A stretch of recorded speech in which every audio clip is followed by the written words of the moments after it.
Happy Friday, everybody, and welcome back to the NECC. We're going to kick off some Overwatch 2 action today. It is the start of the college semester. So many new teams, a lot of familiar faces, lots of great action to be had. I am Jobin. I am joined by TOTRYHARDRAY, and honestly, the beginning of this semester is so exciting for you. We get to see so many new teams, leagues starting up again. There's just always so much to take in. I couldn't agree with you more. It's always awesome kicking off this first week. And we got two banger games going on for you guys. We'll be starting in Division 1 as we got Cumberland A going up against Warner Gold. Cumberland, I believe they're 7th right now, ranked in the collegiate rankings right now for Overwatch. Warner has been one of those teams that's on the up. Their roster, it's their first time making a big time Overwatch roster like this, but it's full of talent. We a lot of us have been considering them just outside the top 20. And that's been a really fun thing with the start of the semesters. There's been so many new schools that are, we said it before we got on air, kind of popping out of the blue that found a couple of talented players, were able to put together a good team. And this is going to be a very good week one test for you. Cumberland is one of these programs that was kind of these rising stars a couple of years ago. So many resources. I know Coach Claypool's done a fantastic job with the program. They found success in so many titles over the last year, and they would love to keep that rolling, especially early in the season. Could agree with you more. And the best part about coming into a new year for NECC is we got a lot of rule changes. So now we're almost mirrored with OWCS. OWCS did make a change where it used to be hybrid slash flashpoint. But now that they added more flashpoint maps, they split that up to where you go to every map. We were not able to make that change quick enough. But outside of that, hero bans are now in, which we didn't have last season, which to me, it makes the games that much more exciting. And I think it's kind of the natural progression of games that have heroes or agents selected. There gets to a point where the roster has enough characters or enough heroes in this case where we can feasibly start to take out one or two picks on some of these maps and some of these modes. And it's not going to shake the game up too much. It's not going to take away from the game. There's so many options now, basically heroes of every single type that you could think of to play in the game. So I do like that we're getting this in. It just adds another layer of strategy. The teams have to do a little bit more thinking. And that's going to be the name of the game, especially like as the series progresses and you see, okay, they're good at this hero and they're good at this comp, and then with the map picks coming into play as well, you can take yourself to a map you feel good on and then ban a hero that you know they've been killing you on. So then it gives you that much more of advantage, and this is where we start seeing less lopsided games because teams have that agency in their hands to bring them and play the style that suits them best. I mean, we're talking about pick and ban. That's either Wu Yang or Wu Yong. I'll stand corrected. I have to work on the pronunciation, but that is going to be unplayable for the foreseeable future. There's some sort of bug with the healing, I believe, is what I was reading up, but I think I saw it in another collegiate league where they also had the same idea where they said it just has to get fixed right now. It's not going to be in the game. And I believe the new map Atlas wasn't, or Adius, again, Atlas, you're correct. I have Yep. it next to me. Okay, I had it next to me and I still forgot. I think that is also going to be out of the pool, from my understanding. Yeah. There's a lot of weirdness going on with that map. It's kind of too hard to deep into it, but it's out of the game right now, so that's not going to be in game. Interestingly enough, yeah, I saw the Weeing bug. It's basically there's a bug where you're able to attach your passive stream to players from a lot further than intended. So it can get some crucial healing onto players when it wasn't intended. As you guys can see on our lower third on the bottom, we got the rosters for both of these teams. Cumberland, they are coming in with virtually the same roster from last season, except they got a big pickup. Cabe, who graduated from Fisher, is now coming in doing a master's program, I believe, and is coming in and chose Cumberland, is going to be playing DPS for them, which to me bolsters that roster significantly. And then, as we mentioned, Warner, they got a great squad here, lots of talent. We just haven't seen it yet. We need them to start proving it a little bit. And that's going to be the beautiful thing about especially a week one matchup where you know you're going to be up against the wall against Cumberland. It's just the thrill of the unknown. Like, you get to be the team that comes in, takes down one of the highest ranked national programs in a game that they've been very successful in. Obviously, like you said, names that we have seen throughout collegiate, Cabe coming from Fisher and all the other players having experience. And that's got to be a really good feeling as a player where it's like a little bit scary also about week one. You get to sit down and say, we can really just shock the Overwatch scene with an upset. And like you said, maybe crack into that top 20, those top 15 when the first set of rankings do come out. Yeah, and as all the collegiate organizations are starting to start their games, whether soon we'll have the homecoming starting. We got NECC, obviously CECC, and NACE. There's going to be so many games to watch, so many results. So we're going to be able to feed so much data to get that much more accurate understanding. So we'll be able to narrow that down just even more as the weeks go on. So again, this is going to be a great way to kick off NECC. And later on, after this game, our second game will be Texas A&M Black going up against Tarleton State Purple, and that's going to be going down into Division 4. And it's always a treat going into Division 4, but we will get into that a little bit later. As you can see on the screen, first map of this series is going to be Lijiang Tower. Yeah, I mean, it is basically the quintessential map one in Overwatch, even going back to the original iteration of Overwatch. Teams are going to be familiar with it. Obviously, the new comps and the new heroes that have been released, they're going to shake things up a little bit, but we generally know what we're going to expect. We've had, what, 9 to 10 years, I guess, at this point of data and information on Lijiang. Yeah, I mean it's just the El Clasico is what everyone calls it for. It's the El Clasico tends to be Lijiang, Kingstar, Lijiang, Kingstar, Lijiang, Kingstar, Lijiang, Kingstar, Lijiang, Kingstar, Lijiang, Kingstar, Lijiang, Kingstar, Lijiang, Kingstar, Lijiang, Kingstar, Lijiang, Kingstar, Lijiang, Kingstar, Lijiang, Kingstar, Lijiang, Kingstar, Lijiang, Kingstar, Lijiang, Kingstar, Lijiang, King. I think I'm having a technical problem. Okay. I think we are having some technical issues, possibly. Hopefully, going to get ironed out in a second. But we did see Lijiang and everything else getting set up, and good to see the rest of the series and the maps as they are going to play out later into the day. Obviously, I believe it's going to be loser picks. I believe that's how it's been in most of the other leagues. So if you do get taken out on the map one, you are able to try to battle it back and see if you can figure it out later on in the series.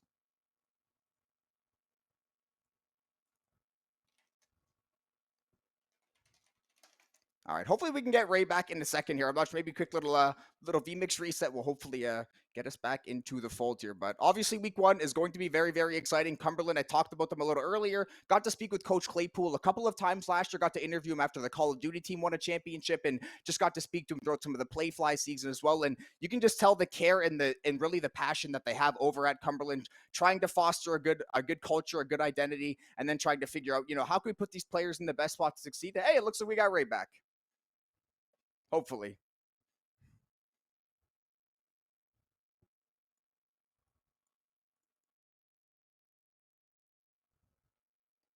Hopefully in a second.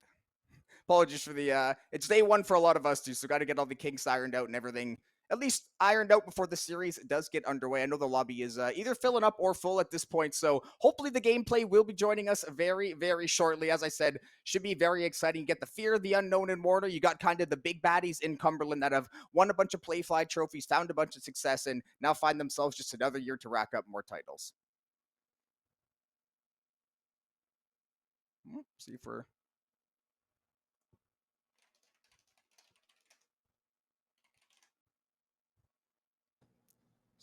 looks like we're trying to get on track here. Think we're possibly just going to go to a break, hopefully get everything ironed out. Sorry once again for the delays and the difficulties, but NECC Division 1 will be back right after a short break. And we are underway. Cumberland Phoenix and Warner Gold in Division 1 of the Overwatch 2 season here in the NECC. It is the beauty of the unknown. It is the absolute delight of a fresh college semester. Every team's got something to prove. There's going to be national championships and everything in between later on in the semester and later on into the year. But the journey has to start somewhere, and it looks like it is going to be starting, as we said, on Lijiang Tower. It is El Clasico, as Ray said earlier. It is the staple map, I would argue, of Overwatch. That Lijiang Kings Row 1-2 is an absolute doozy. And we are going to get underway.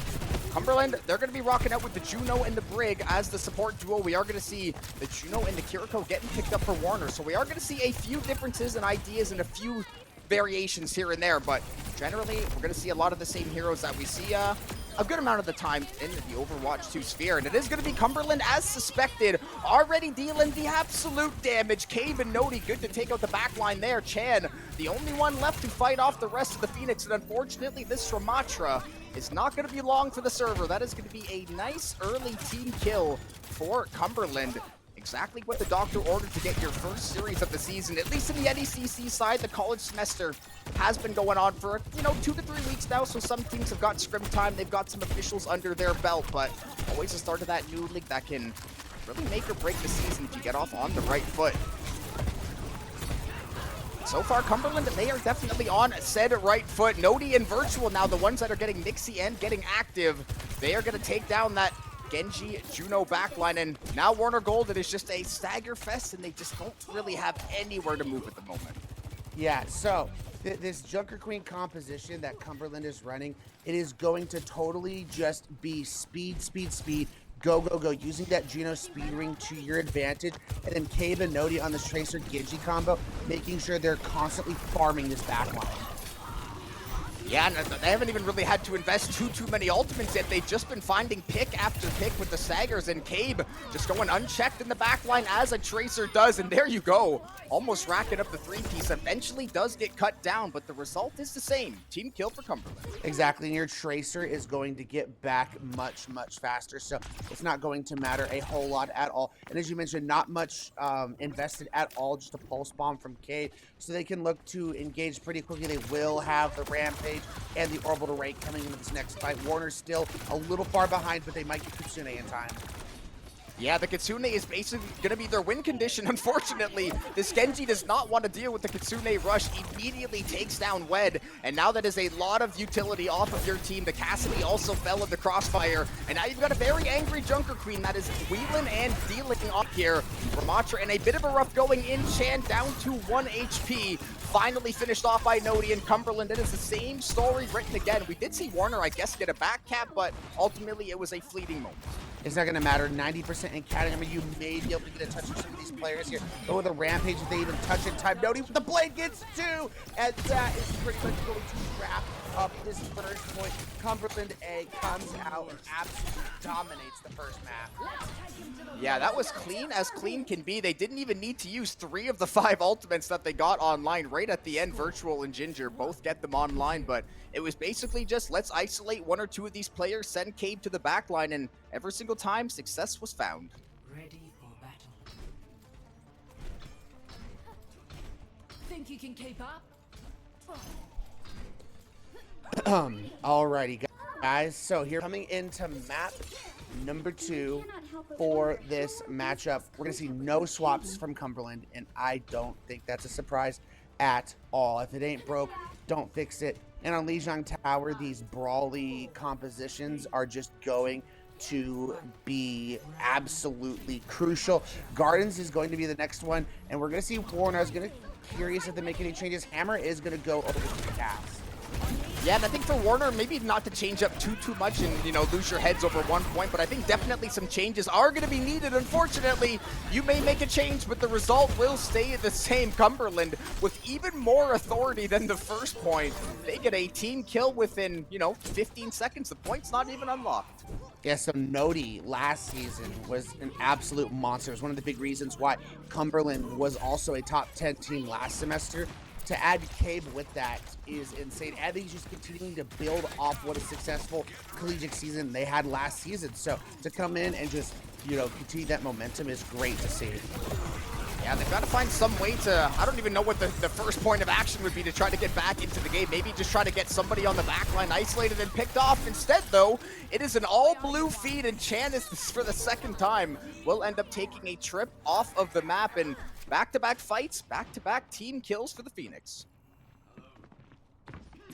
And again, it's just Cumberland playing at a totally different pace and level at this point. It's like Warner doesn't have a chance to even breathe. I mean, that wasn't the best, accent from Digital Refill, but I mean, it's okay, it's okay. It's okay, they're still dominating. Got to throw a few zoning axes in between just to keep the enemy on their toes. We do see Cabe. There we go, the support now coming through. The DPS getting laid out. The Pulse Bomb now going to tick over for him as well. Unfortunately for the side of Warren, I think the Pulse Bomb may not even be the biggest issue here because everybody else is still just dying where they stand. Cumberland is swarming right now, and Warner, we said it on the last point, they simply have no breathing room. Yeah, and again, they're just continuing to play basically a spawn hold at this point. I mean, it's a little bit further out, but it's essentially what they're doing. As soon as they're walking out, Nodi, Cabe, and Ginger are just completely going crazy. There's the Rampage. It's going to find 2, and Hammer is using the high vision is down. Yeah, that was a big ultimate. That was basically Warner's maybe only chance to get a hero play and try to win at this point, and or at least bring the map back to somewhat of an even state. But a Dragon Blade getting hacked at your spawn door is usually signs that this map has not got much left in it. 10% and counting. The rally's going to come out for Warner Gold, but they have nothing else to do to be able to touch it. They're still an orbital away for Virtual to be able to throw on the point. Here it comes. Yeah, Ginger's gonna take down Ginger, and now it is in overtime, but the kills again, all Phoenix, all a day long. Warner's gonna go for a last-second stall, but ultimately, you don't have the health bars, you don't have the facilities for that, so it'll be Cumberland grabbing the last few picks they need to finally clear the place out. And now they're gonna have to accept their fate as they drop map 1 to Cumberland. And that's a great opening gamut from Cumberland. As we talked about, they are a top 6-7 Overwatch collegiate ranked team right now, and to just come out and be all about business, no messing around, just pull out the comps they're good at and absolutely dominate. This is what you want to see. You don't like to see some of the big dogs play with their hurt too much. Yeah, sometimes week 1 we do see, a little bit of trolling, a little bit of, take certain moments less serious, but I do like the fact that they just came into map 1, locked in, said, listen, we have expectations for this season. We are expecting to be in that top 8, top 10 range at least. We're expecting to compete for championships later in the year as a program, so to come out map 1 and just make a statement like that, no upsets today, I think they're feeling good. Yeah, I would say out of all the top 10 programs-ish, we'll see, especially since it's hard to say because, they've had, some mixed results in NACE a little bit, but it's mostly because Cade can't play for them in NACE. But I think when it comes to NECC, when it comes to homecoming, I think this team has one of the highest upsides. I think their floor is top 10, but if they really get this together between Node, Cave, Ginger, and their entire squad, I think, they could be fighting for, because I think what everyone's kind of been is there's a clear top 3 with ISU, Winthrop, and Northwood. And then after that, it's Fisher, and, you could throw in BSC, St. Clair, and then I think Cumberland is in that conversation with a lot of teams fighting for those next few spots after that. I think that's a really good point. Outside of kind of the top 3 that has, been solidified for the last 3 to 4 years, there's 5 to 6 teams realistically that are going to be scrapping for that 4 or 5 spot, or maybe some of them that are able to make the leap, get the chemistry going, and maybe challenge one of those top 3 big dogs. But I think that's a really good point. All these teams right now, basically, if you're 5 through 10, 5 through 12, you know that you've got a chance to really make a run, and it's got to start with week 1, day 1 games just like this one. And again, it's also making sure you just get. I mean, they're doing good in NACE. I believe they just haven't been 3-0ing everyone it seems like they might today based on that first map. So I think for Warner, it's going to be very important to get the next map pick right. Again, like I said, this is our first time seeing them, so it's hard to know if brawl is what they're best at, or maybe they'd rather go more dive style. But being able to take them to a map they feel really comfortable on next round, and then now that they've kind of seen what Cave and Nodi can do, maybe you can get a more accurate ban and take away something. Because to me, it felt like the Lucio ban wasn't as consequential. Yeah, you don't have constant speed for your Junker Queen, but the speed ring from the Juno is plenty to go along with your commanding shout. So I think maybe you look to go DPS, or maybe you target ban Ginger and get rid of one of their better tanks on certain maps. So I think that's more of a direction we need to go. As we can see, El Clasico is going to continue as King's Row is map number 2. Yeah, King's Row, it is the classic. You might see some Ramacher, you might see some Reinhardt. Usually going to see a little bit more of the meatball-y comps on this map. A lot of close quarters, obviously, especially just trying to break through the line of scrimmage to get to that first control point before you can get to the push section of the map. So King's Row is as classic as it gets, and teams, I'm sure, have somewhat of an idea what they want to play. And I do hope that for Warner's sake that they can find some takeaway from map 1, because when you get beat like that sometimes, it's hard to even justify what the reasoning was, because sometimes 5 or 6 things just didn't work well together. And then you have to kind of isolate one of these issues to try to improve it. So I hope they can find at least something in the comps or the bans, like you said, that they can, at least get a better step in this map. That's going to be the big question, is how does the ban phase go for these teams? That's going to make everything that much more interesting, because Cumberland, it just feels like they're taking exactly where they left off last season and building upon it with a big pickup like Cabe is. And again, for Warner, I'm going to be honest. I mean, given the cachet that Cumberland has in the rankings, I wasn't expecting them to come in and beat Cumberland. To me, it's just showing strong. You know, that first map, you know, just seeing improvements throughout the series is kind of what I'm looking for this squad, so that they can take this loss, you know, go VOD review it, make, you know, change some things up, and as the season progresses, look a lot better going forward. Yeah, and even though we're a long ways away from this being even a 2-0 or a 3-0, not every 3-0 series is created equal. There's some times where there's literally 2 to 3 kills a game that a team just, you know, you lost the 50-50, you lost the coin flip, you just happened to lose it 3 times in a row, and things could very well go either way. I've seen it in tons and tons of different series where one team fight, one ultimate gets a little bit mistimed, somebody gets jammed up, and then all of a sudden the entire dynamic of the game changes. So Warner can at least come in, clean slate, you got to pick the map, so I'm sure there's some level of comfortability, but knowing the team that Cumberland is, I'm sure they're going to have, you know, plan A, B, and C ready for possibly different comps that they're going to see here. 100% agree with that statement. So again, as we're just waiting for all that to be settled, for any of you guys who might just be tuning in, we got Cumberland versus Warner Gold. First map, pretty dominating from Cumberland. They came out with the Junker Queen composition with the Genji Tracer and didn't look back at. That's the other thing about the meta that we're in right now. You're thinking, you know, if a lot of you guys are OWCS heads or, you know, Nace heads, the Tracer Genji is an extremely potent and popular DPS combo right now. Hit scan's not even that big right now. I just think it says a lot when the best hit scan in the world, Lip, doesn't get as much playtime as they should, because hit scan's just not as good right now. As you can see on the screen for the teams, Cumberland looking to ban the Juno, and for Warner, I had a feeling they might target ban one of these DPS. They're going after Nodi and taking away the Genji. But that was the other thing I was going to say, is because both are extremely flexible to begin with, but Cabe especially too. Nodi could just say, I'll play the Tracer instead, and Cabe can just go play whatever, because he can play almost anything. And then talking about Cumberland on this defense, I like the Orisa. I think the sturdiness is necessary. The Hanzo is just, I hate Hanzo, man. It's just throwing logs down an alleyway and just getting easy headshots. But what really perplexes me is the Lifeweaver Alari. Like, we've seen Lifeweaver become more of a popular pick ever since Geek started running it in OWCS, but I've never seen it run in the situation with the Alari.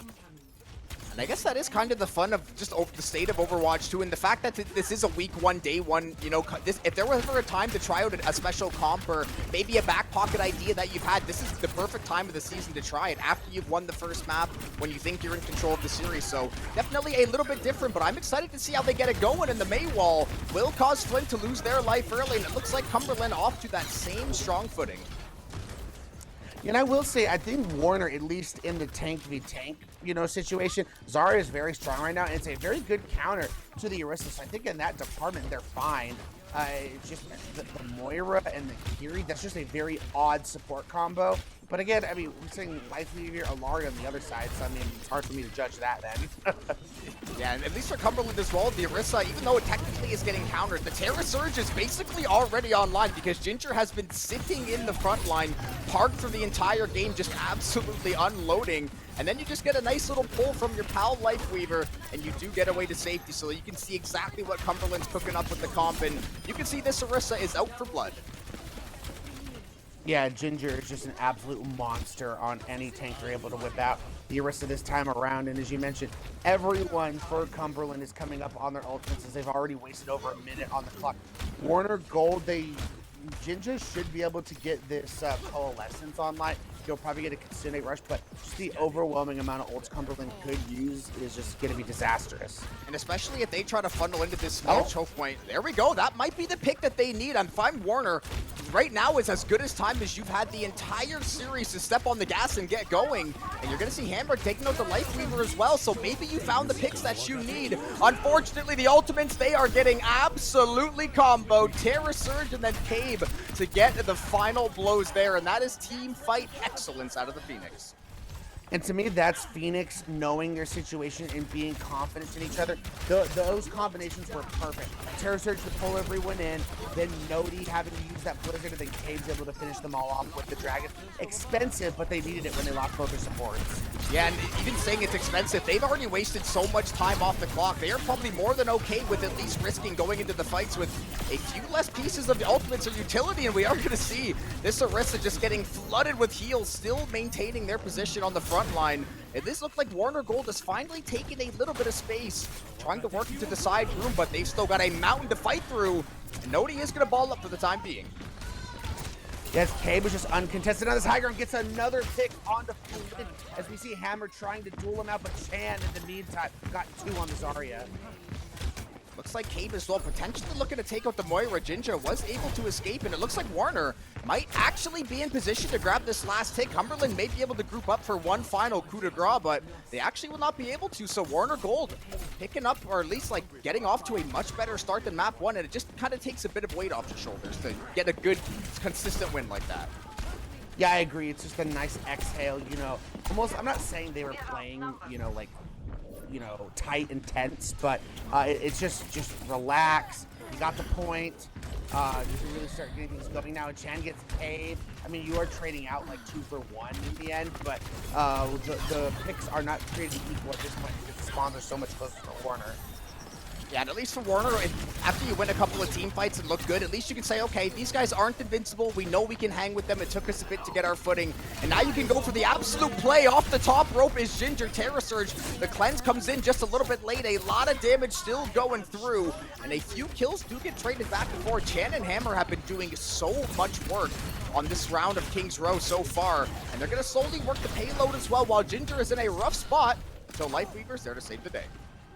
Wow, and that's really great because now they can just completely go out from the back there and they're able to reposition. So that's a very crucial pull as Cabe's still in the Hanzo, finding extreme amount of value. You see the read for the Death Blossom. Yeah, the bubble was well placed. Unfortunately, the headshot from the arrow before any extra damage could get done. We are going to see Virtual taking to the skies with the ulti as well, trying to land a few shots onto the back line here, but now in a bit of a rough spot there. That is an angry Zarya with your name on that gun, and Chan grab the kill on the high ground there. And Warner right now, I just like this consistent, solid push. Oh, that's rough. Excuse me? That's a bit rough. I was literally, Joe, about to, I don't know if I like that dragon. It's time to kill. It's insane. You're forcing the consuming rush out now. Yeah, and we saw the pulse bomb get invested somewhere for Nodi as well. Luckily for Warner, they're still maintaining a decent pace on the payload. They have everybody up and alive. They've got the Graviton, they've got the Dragons as well, so they've got some very powerful tools here for this choke point, where Cumberland's not careful, they might get pushed back and get that time bonus. Oh, you gotta be careful of your Chan though. Very low. The Dragons will get Chef, however, since one support off the field. Cave's gonna go down, and I think this is exactly what you're looking for if you're a Warrior. It might be the ticket they need to be able to cap this point. Now we see Ginger trying to go to work on the Moira, but ultimately we'll have to fall back, try to regroup with the team. Going for a bit of a flank angle here with the Javelin Charger. Unfortunately, I don't know if the Lifeweaver is anywhere near. Actually got switched off the Lifeweaver, so you're not going to be able to get pulled to safety this time. You will just have to fall to the Warner crew there. And we are going to see Cave swapping over to the Sombra as well, trying to be just a weasel on the back line, but instantly cut down, and Warner now on to the last stretch.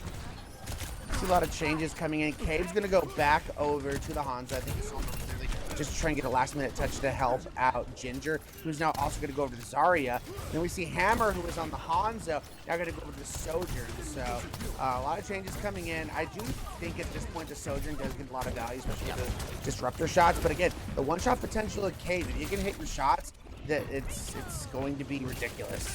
Yeah, I think at least for Warner, Hammer's idea is I can probably just do more damage at a consistent rate, and it's a little bit easier to pilot, obviously, once the overclock gets online, especially nobody able to grab one and escape to safety. The pulse bomb is a possibility.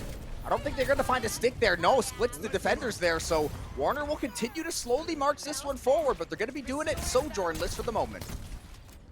Yeah, that window on the high ground is just going to force position. I mean, you get a kill and force them to back up. So Cumberland's able to retake all the space. Chef, who is now on that Lucio, which I think with the Zarya comp, going against a fellow Zarya comp, being able to have speed and reposition is going to be a big deal. I mean, yeah, speed kills, and in Overwatch 2, we've seen so many of just the speed ball, death ball comps that if you don't know what's about to hit you, it can be very hard to defend from. We do see the Coalescence invested out of Jinja, and it looks like Warner, they actually did find a couple of picks on the backside of it. The timing has finally gone their way in a team fight, and Cumberland, it's going to be a last-second touch. We do see Chef just about ready to get over to the B drop. Ginger's going to swap to the ball for a little more mobility, and Cade possibly going to take out the Widow for a last-second headshot, but it won't even matter. Warner, what a third stretch. They just ran that thing right into the end zone. Yeah, that was clutch coming in from Warner. I'll admit, you know, after how First Point was looking, I wasn't sure if they were going to be able to cap all three, but they really stuck to their guns with the Zarya Reaper, which is so potent right now. And they really just got things done. So I feel like Cumberland's going to have to make an adjustment here, especially with them finishing with time on the clock. Cumberland's going to have a good defense here, or a good attack here, because no matter what, you know, if they finish, we're going to extras, and we're going to have to see how it goes from there. But, you know, as I talked about, for a team like Warner, where I came into this series and was saying the likeliness of them being able to take down a top 7 team like this was lower, but improvements throughout the series is what I wanted to see, and this is a great first step for that. Yeah, in rounds like that, we said it kind of after map 1. If you can find, even if one player has one pop-off moment with an ultimate, you can at least take that and say, listen, we know we can get these guys. They are not perfect. We're all humans. Somebody's going to make a mistake. Somebody's going to overstep their boundaries, and we're going to be able to capitalize and punish on some of those mistakes. So that was a fantastic round that looked a little bit sketchy at the start when they were trying to get the capture. Ultimately, though, it was just that slow, methodical push. They stood by each other. They rattled off the ultimates, comboed them together, survived a Cumberland onslaught early, and just really good mental to stay in the game and realize, hey, we are not out of this one yet. We got a couple minutes to go. They did a great job to finish it. As we see Cumberland just going to go with Zarya via Zarya immediately on this offense. It's no surprise here. The question is, what is Cade going to do? Like, is he going to play the Reaper and try and match Flint? Might not even matter that he got wed. That's like the best opening thing you could ask for. Yeah, no Kiriko was going to make this a very rough situation. A nice ante out of Jinja, but unfortunately, the Lucio Tracer a little bit too overwhelming, and now everybody else just getting forced out of the area. And if I'm Cumberland, I'm going to take as much space as humanly possible here, because you will basically ensure the capture from Warner. Yeah, I was going to say maybe somebody makes it back in time, but the way Cumberland is stationed now, I think this is going to be a nice, easy capture off of 2 kills. I think the attempt was going to be there to touch. And Cade gets wet again. It's going to basically ensure they get these archways, Jobin, because of how far away the spawns are now. This is just nasty. They're just going to get so much free card space. Yeah, playing Kiriko list for the first basically minute and a half of a game, considering how they got the capture and the long respawn distance. That is not the optimal start for Warner, because Cumberland, it just means their ultimates are going to be that much quicker to get online. We see the Pulse Bomb and the Window already starting to creep up there in percentage, so they've got to be careful and really try to lock in the next few fights, because there is still 5 minutes 10 on the clock. I was going to say, the pace at which Cumberland is playing at is the key.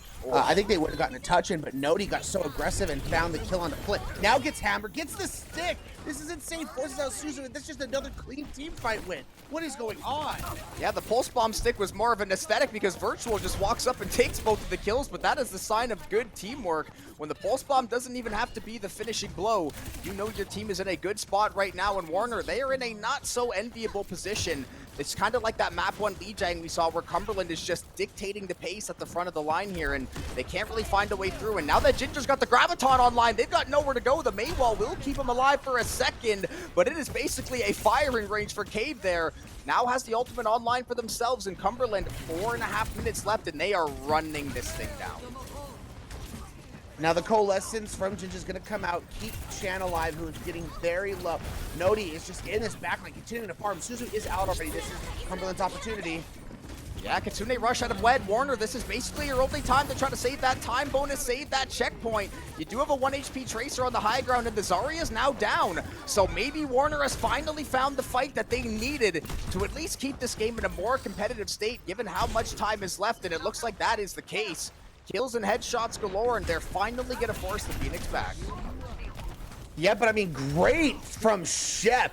I thought they had Cabe dead to rights there, but great boop coming in. Chef will lose their life for it, but the pressure from this Widow is still mounting. But for the side of Warner, you finally, you know, once again, it's kind of like when they finally got to punt on attack, you can relax a little bit, but there's still such a massive time bank. I feel like, you know, to even things out, they're going to have to win another 2 fights just to drain enough time off of this clock.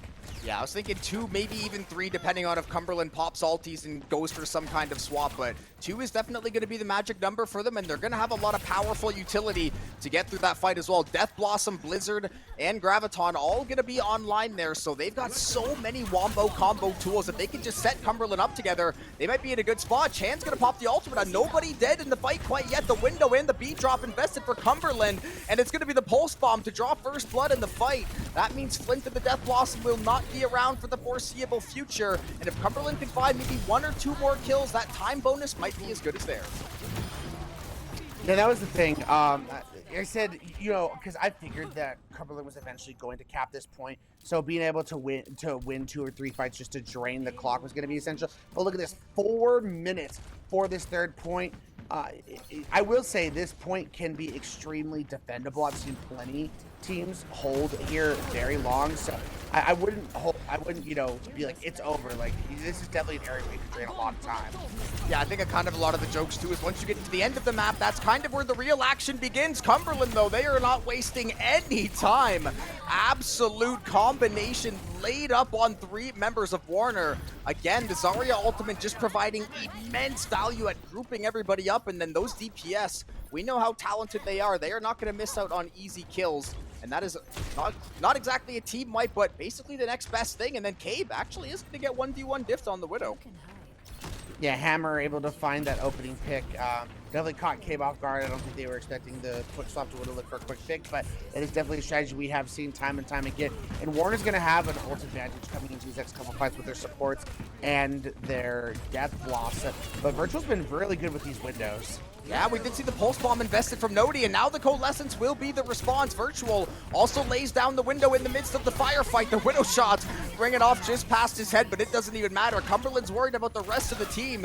They do not care about the DPS in the immediate future, and now the Death Blossom invested, and Cumberland winning the map, or at least getting through that round.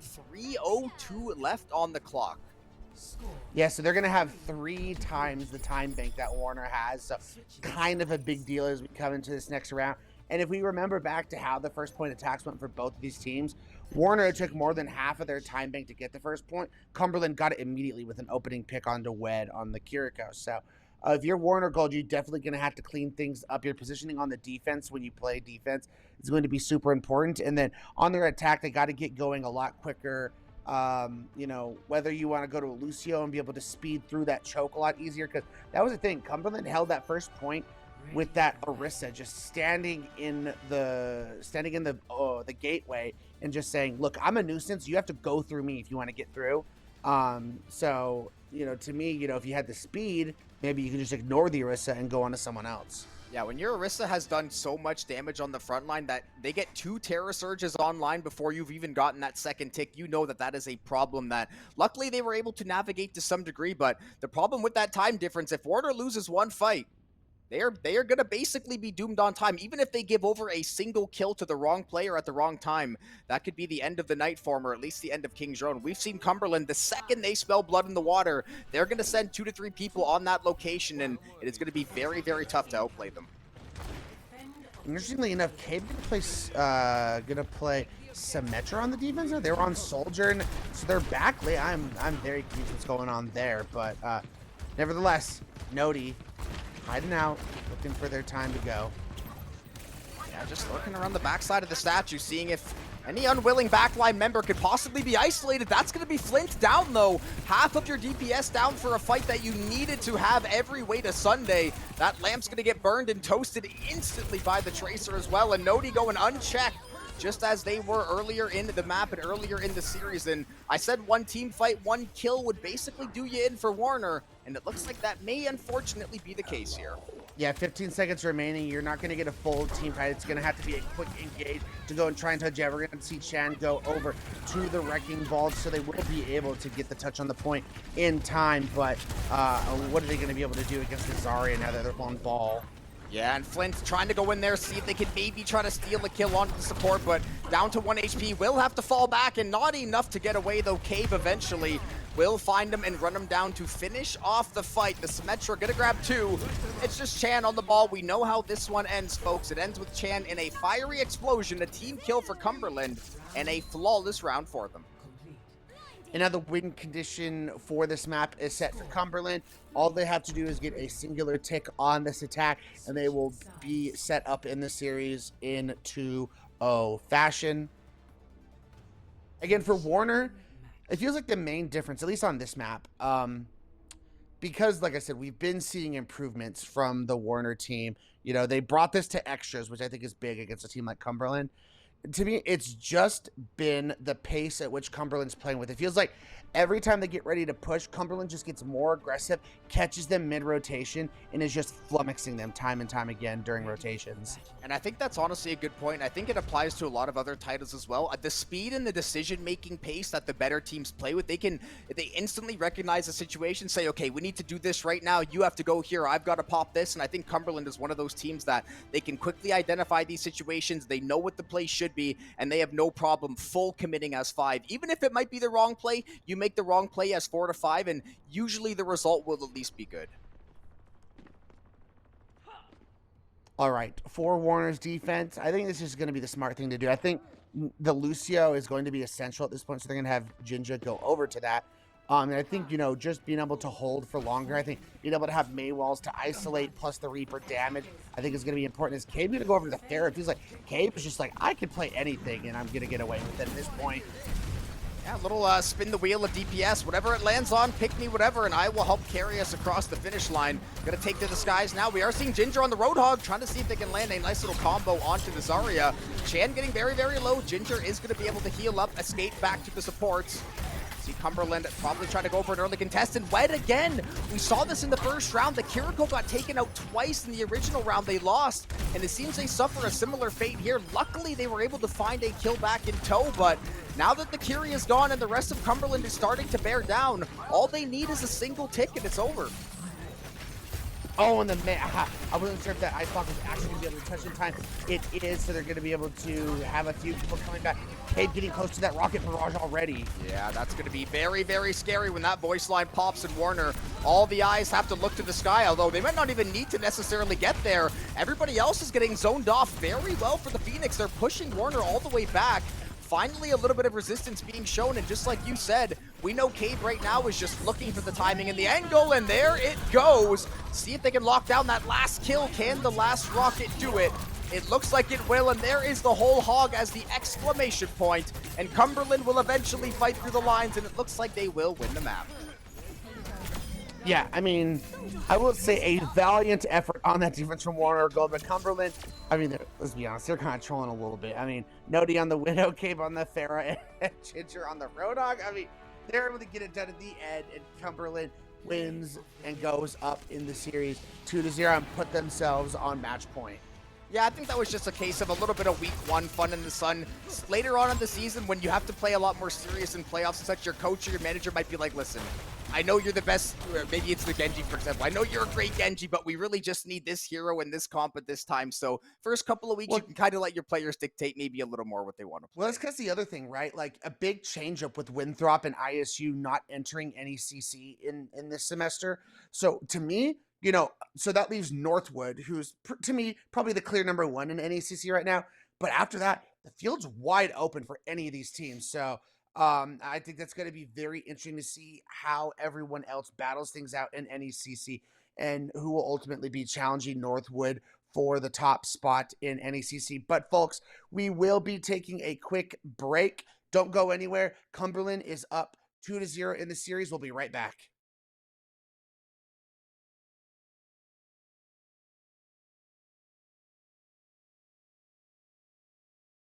I'd have a bit of tech. I think we are going to go to a break. Cumberland, we'll see if they can close out the series just in a few minutes back on NECC. Hello and welcome back to the NECC. We're continuing our Overwatch 2 coverage here in Division 1 on this beautiful Friday. Cumberland right now, they are in the driver's seat. They are up 2-0 over Warner Gold. It was a map 1 Lijiang and then a map 2 Kings Road that, albeit was much more competitive, gave Warner a lot more to look forward to. But now, map 3 to decide if the series will continue. Yeah, I'm very excited to see where this goes from here. And I'm just really excited to see more of the improvements from Warner. I think map 1 and map 2 is a huge difference. So I can't wait to see what map 2 to map 3 is going to bring us. I'm not sure what the map is yet. It will be the pick of Warner once again. And then obviously bans coming once again. I think the Genji ban, it was smart to target, the DPS line. But again, I just think their flexibility is just continuing to shine through. If I was them, I'd be looking to possibly take us to, excuse me, whatever map you feel comfortable on, but I'd be looking to target ban the tank at this point. Just Yeah, because so it the looks like DPS are too flexible. Like, no matter what they ban, they can compensate.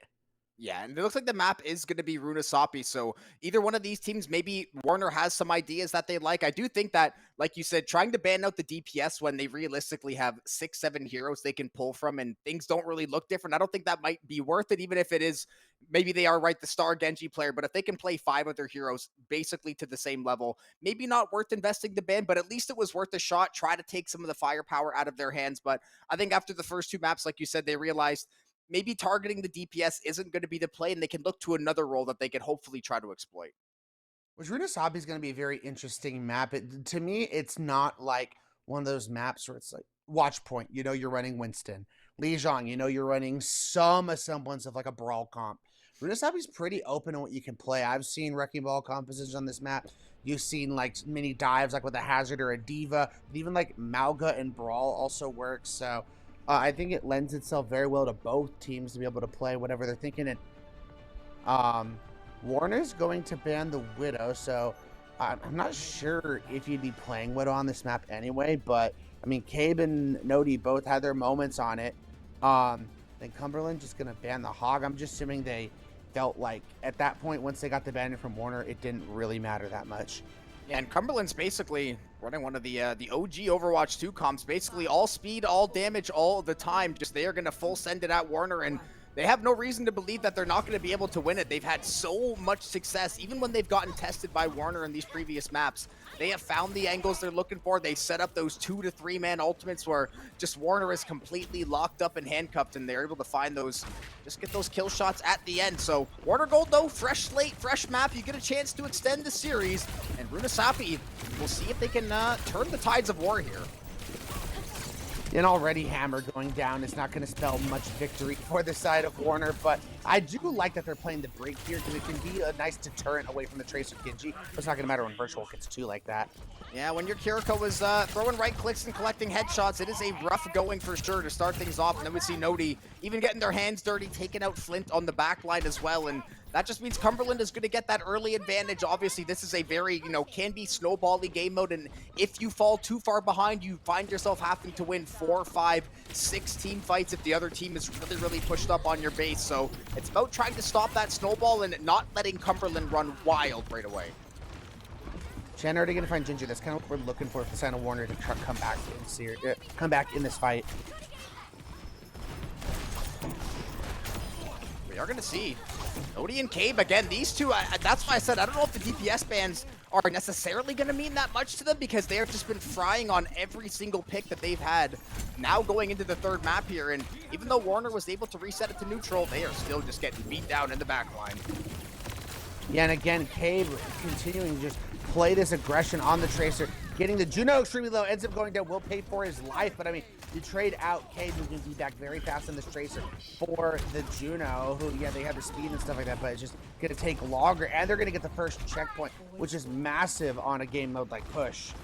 Yeah, and they're going to have that Kitsune rush advantage in the back pocket ready and waiting. And we know Cumberland, they don't need any excuses to send it on the other team. If they're feeling like the angle is good and they've got a chance at winning, they're going to invest everything they have. Everybody else is still waiting to get those ultimates online. Kitsune now invested by Virtual, and here they go, the Phoenix. They are off and flying. It is Jinja, the first victim of the fight. Hammer's got the ultimate online in the back pocket, but when the Kiriko is killing everybody, not sure it's worth even going for it. Yeah, and again, Nodi gonna get the Juno Lake, Cave gonna get Flint, and already 90 meters and counting. We're coming up on Avril through him here, folks. I feel like Warner, this next fight is going to be extremely important, but they have a lot of ultimates in the back pocket to be able to use here. This orbital ray from Wed, I think, could be the difference. And she's still gonna go to the Mercy. Interesting pick. Yeah, I guess maybe just, I don't want to say safer, but a little bit easier to pilot. Maybe just kind of stick onto one of your best players and say, hopefully you can carry with the damage boost and obviously the healing beam as well. And we do see Flint at least getting a kill onto Cabe, and now we are going to hear the Dragon Blade for Nodi, but they're already down to 1 HP. Can they get the reset? Wed will eventually be able to shut them down with a nice team effort. The only unfortunate part, if you check the score, folks, 122-0. Yeah, and I think Ginger and Chef have the possibility of getting out of this safe. I say that, but I thought Ginger was just going to back out, but Ginger's like, nah, I mean, might as well just go all out and try and die on the spot. I think it's a smart thing to do if you feel like you couldn't 100% get out safely. And they held onto their ultimate, so they'll be able to use that Rampage and the Sound Barrier. The only thing you have to be careful with for this Rampage for Cumberland is making sure you get Chan's bubbles out. But there we go, Ginger. I love seeing the Mercy kill. Yeah, the kill and then the res too. A little bit of offense and defense. That is textbook Mercy play. And Warner Gold, they finally got the team fight win they're looking for. The robot just about reset to center stage there. But Cumberland, as you noted, Sound Barrier and the Rampage online. This could be a very deadly combination. And once again, Virtual Kitsune just about ready. The Graviton will be invested instead. Ginger with the beat drop is going to stay alive. And then it is the Rampage as the answer. And a counter punch it was. Res going to be attempted there. It looks like it did go through, but that is for a fleeting moment at best. It's a team kill for the Phoenix, and now they can continue the march.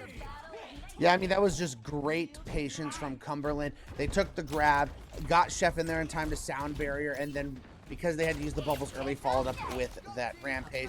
Still going to have a Pulse Bomb and a High Noon available for Hammer, but with 130 meters, he's got to win one fight, and they have a Kitsune rush, but the big anti-date coming in from Wet. Yeah, that's a huge shutdown. Now the Deadeye going to be invested as well. Not able to find anything. Does a decent bit of zoning. That is a great shot from Hammer. The roll into the one tap. Great kill on the tank there. And it has bought Warner at least the distance and the space they need to. I was going to say win the fight through Nodi. Still going to be annoying in the back line, but it's just a Genji. That health pool very low. They're able to squish him. And Warner, a little bit more life in him yet. As Cabe's just going to be that little annoying fly in the back line. They have not seen him yet, which I'd be a little worried. Wed, Cabe's hunting you down. Has a Pulse Bomb in the back pocket, which Ana can't really do anything about that. There's the stick, it's the kill. Yeah, basically Michael Myers walking you down. No matter how fast you move, they are going to catch up and you will be done for. And Cumberland, that was exactly the kind of cheeky little play that they needed just to get that man advantage. And when they get that one player advantage, they know they can just run through the fight basically however they want to. They've got Nodi back up to the blade. Flint's got the Pulse Bomb, and that's basically all Warner's got to fight him off. And once again, dangerous territory. Another big anti-date. They had the blade, but they get Nodi down. Huge anti-dates coming in from Wed.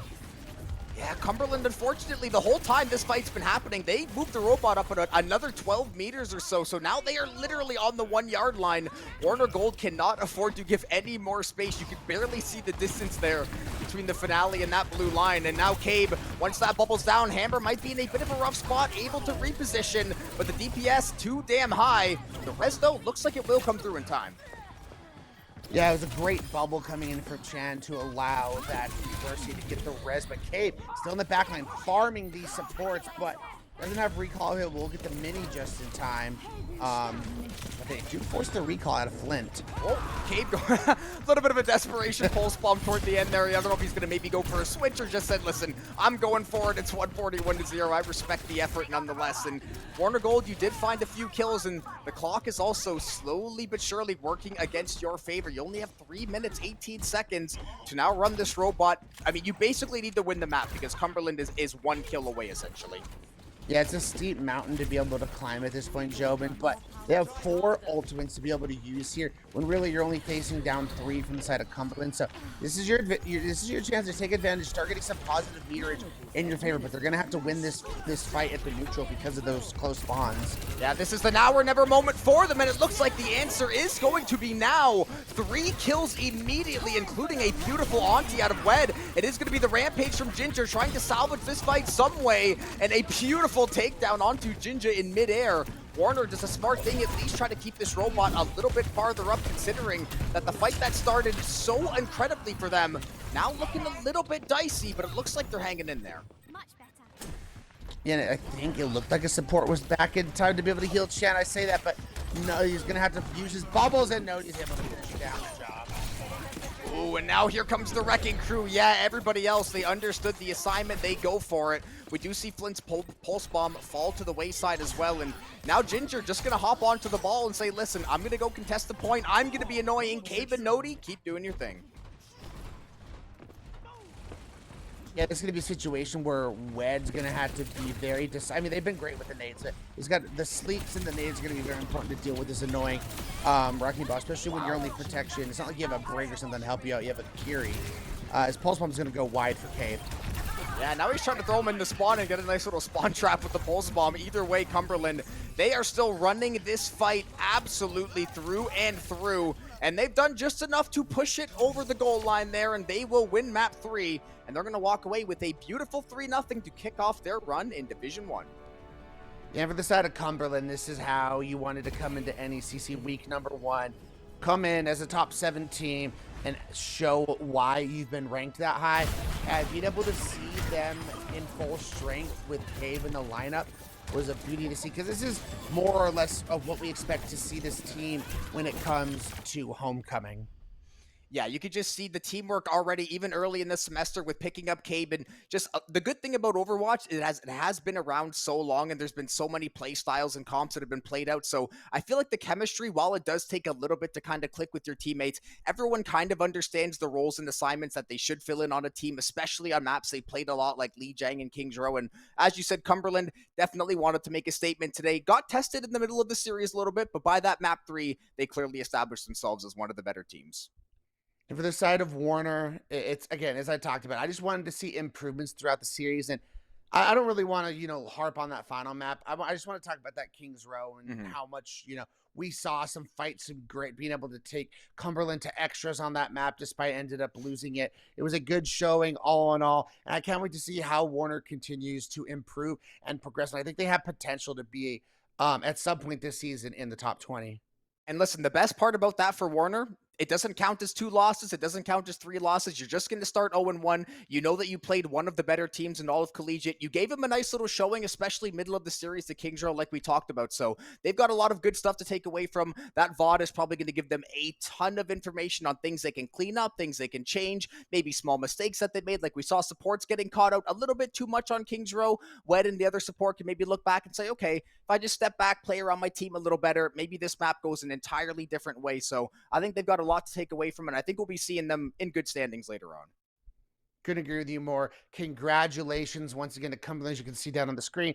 Lijiang, Kings, Unisapi. The Phoenix just came in and strutted their stuff. With that, folks, we will be going on a break. The next game doesn't start for 55 minutes, so make sure you take this time to maybe go get some food, get yourself some snacks and some drinks for the next match, because we will have Tarleton State Purple going up against Texas A&M Black. So don't go anywhere. We'll be back in about 55 minutes, folks. So thanks again, and we'll see you in about 55 minutes.